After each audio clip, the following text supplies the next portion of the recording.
Hello, welcome to Emotional Badass, where Moxie meets mindful. I'm your host, Nikki Eisenhower, life coach and psychotherapist. And on today's episode, I'm discussing tantruming, healing, and the inner child.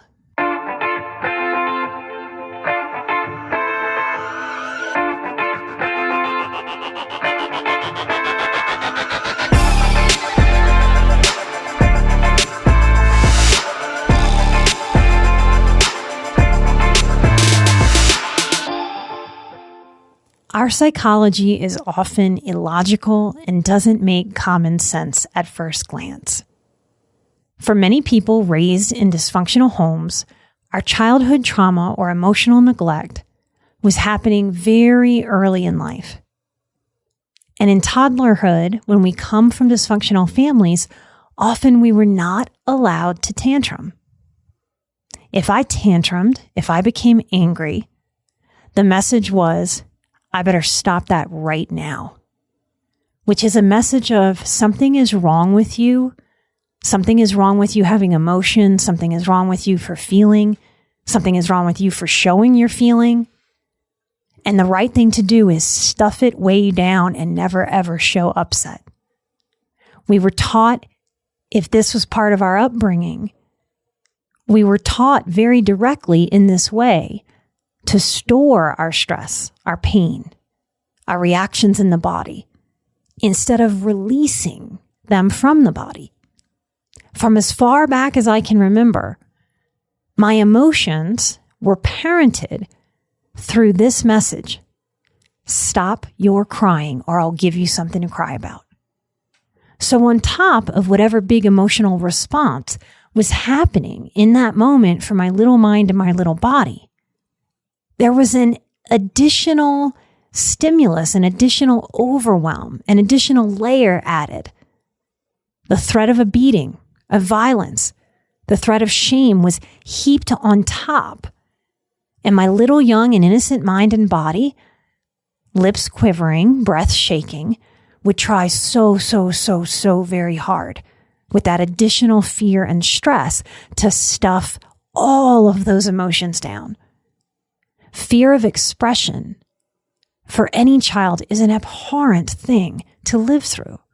For a highly sensitive, empathic child, it is a special form of hell. It is logical and reasonable for us to think, all right, I'm doing inner child work. My job is to mature, to grow up, to stop reacting, and to learn to respond. When I have big feelings, I need to manage them. I need to figure them out. I need to control them. I need to make sure I'm owning myself and not lashing out. If I'm doing my work, I also shouldn't have big, giant feelings and reactions. So if I feel tantrumy, I'm probably doing something wrong. I need to work to not feel at that level. I need to manage my intensity.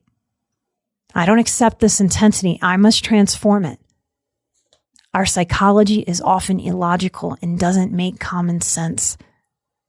This common sense way that we grow into a belief of controlling our emotions as we try to heal backfires, because it's really just a way to reinforce what we were originally taught, that we're not allowed to feel that bigly. We're not allowed to feel and express it and release it. And that controlling it is the right way. So we're actually in our trauma while we're trying to get out of our trauma.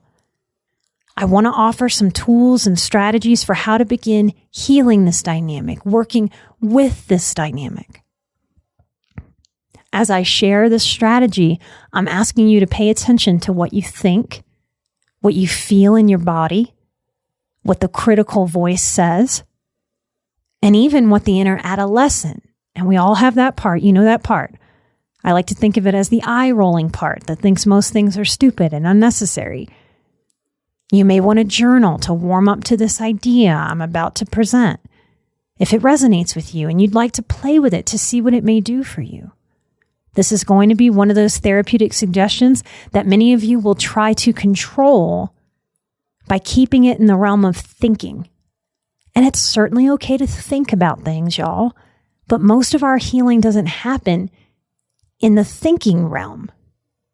Most of our healing happens in the new behavior realm, in the new behavior meeting our own vulnerability realm, and in the live and in action moments of the actual doing of the new therapeutic strategy. This is how we reprogram. This is how we repattern. This is how we let go of what no longer or never did serve us and grow into what actually does serve us and will hold us, will respect our humanity. This activity is not a thinking, it is a doing that I'm offering. Okay. So what if the next time you felt overwhelmed, a little tantrumy, upset, angry, frustrated, annoyed, wildly disappointed? What if you walked yourself to some privacy at home and allowed your inner toddler to actually have the tantrum he or she was never allowed to have in the first place? What might happen if you flipped the script from, I'm going to give you something to cry about, to, I'm so glad you are getting your feelings out? When I engage this type of work, especially the first few times, I certainly felt ridiculous. I don't know if anybody's ever tried such a technique and not walked into it feeling ridiculous. My inner voice plus the inner adolescent ganged up on me, trying to hit every button that would pull away from such vulnerability, such newness, such difference, to allow a tantrum, to full on allow it, to lay on the ground and cry, and without hurting yourself, beating your arms into the ground, kicking legs, flopping the body, letting the tears flow, letting the frustration, the guttural cries, the grunting, the squealing, allowing that energy to leave the body as it had naturally wanted to as a toddler, is an allowing so opposite to the dysfunctional control that dysfunctional families or parents often want, expect, demand, and force on their children. To embody such an activity, we have to keep some things in mind and be willing and committed to taking care of ourselves and respecting some parameters during and after allowing a tantrum as a reparative therapeutic experience. I've got 5 tips for you. 1, this is something to do alone or with a therapist who is skilled at inner child work and doesn't have an ego problem, which means with that therapist or healer, you feel a maturity, a wisdom, a groundedness, and a strength that is not dominating or domineering, but is allowing. Why not do this with your friends or your partner or your family? It's a lot of intensity to let out. It's a lot of intensity to witness in a toddler's body. When we give ourselves permission to do this, that is a lot of intensity in an adult body. And it's your process.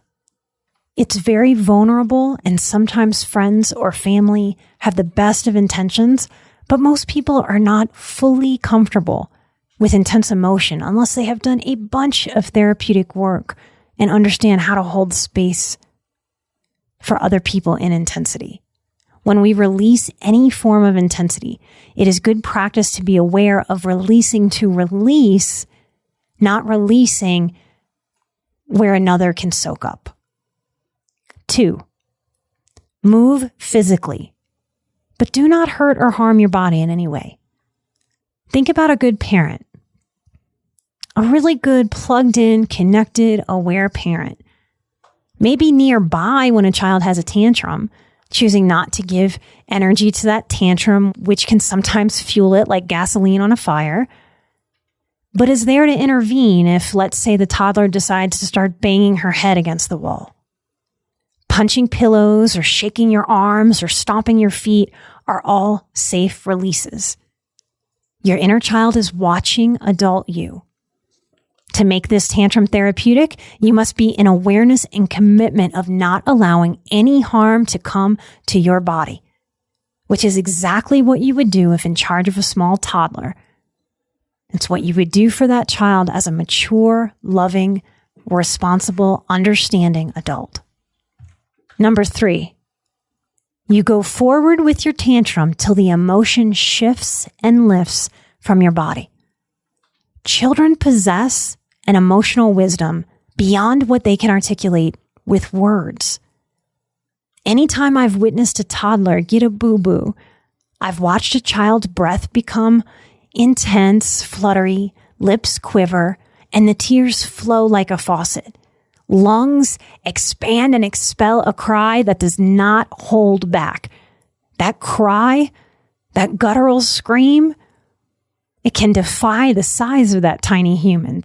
That cry seems to come from the depths of that baby's, that toddler's soul. It is full-bodied, fully embodied. And when that child is done crying, done sobbing, done tantruming, that toddler child wipes his or her eyes with the precious back of their little hand and gets up to just go back into the fold, back into the play. Babies and children do not naturally subdue their emotions. We don't learn that until the world teaches us to, y'all. We perfectly, and I am highly aware that I'm using the word perfect, and nothing is perfect. We perfectly release our emotions as tiny humans. We are programmed. We are built to release our emotions perfectly and naturally. And when we do, we mature naturally too. And maybe this is a big player in why there's so much immaturity in the world. We simply don't allow our natural emotional expression. We thwart it. We stuff it. And it affects us. Number 4, have a hard boundary, a hard line with the inner bully, the inner critic.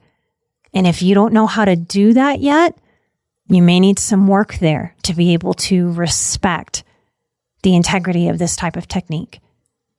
The inner critic, the inner bully, I want to say very strongly, it is not allowed to speak. And if it tries, the door gets shut in its face and you do not listen.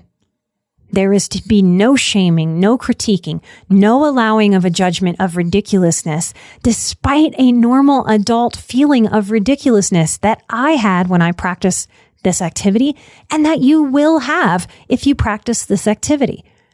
Because to have a tantrum as an adult, to give that part of our young psyche, our inner child, what he or she was always naturally supposed to be allowed to do, it is kind of ridiculous. It's just as ridiculous as expecting a 3, 4, or 5-year-old to not have a tantrum. This is often why healing is so infuriating sometimes, y'all. It's true. None of us should have to do any of this stuff. But that's why shoulds are irrational. Because no matter how true that should is, that no one should have to work to heal their trauma, because it never should have happened in the first place. We have to let go of that should. Because despite that should, it is what is. It's what we experienced. It's what happened. Our emotions were taught to stuff, to get stuck. And when we let out those emotions in the form of a tantrum to help repattern the body, to help allow, to flip the script on those old, dysfunctional, traumatic teachings, we do not allow our inner bully, our inner critic, to start chatting away. It must be silenced. It must be ignored. Your wise woman and your wise man must step in to not allow that part to bully the vulnerable work of allowing that tantrum. Number 5, when the emotion shifts, and it will shift, and isn't that part of parenting a toddler? In the moment of the tantrum, it feels eternal. It feels like that child has an endless supply of energy to make noise, to scream. A mature parent has to hold on to themselves and help themselves know this is just a moment in time. It's going to pass. Breathe. There has never been a toddler that had a tantrum that just lasted into eternity. This is part of why our feelings are sometimes liars. Sure feels like eternity, right? My parents out there. So at the inevitable moment, when the emotion shifts and lifts, go do something positive. Watch your favorite funny episode. I love The Office. What's your favorite episode of The Office? Or go watch your favorite funny movie.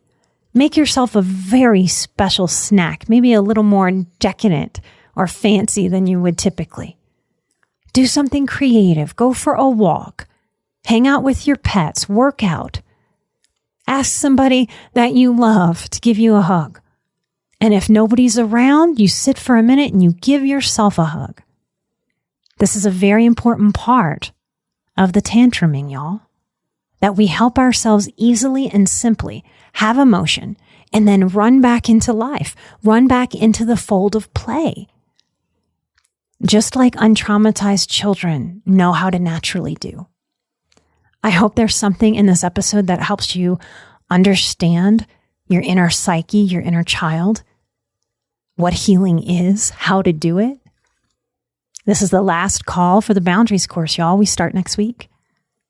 And I hope you can hear it just even in this little episode, that we need a lot of boundaries in different ways, internally in managing our different parts that developed because of some of the hard things that we've been through.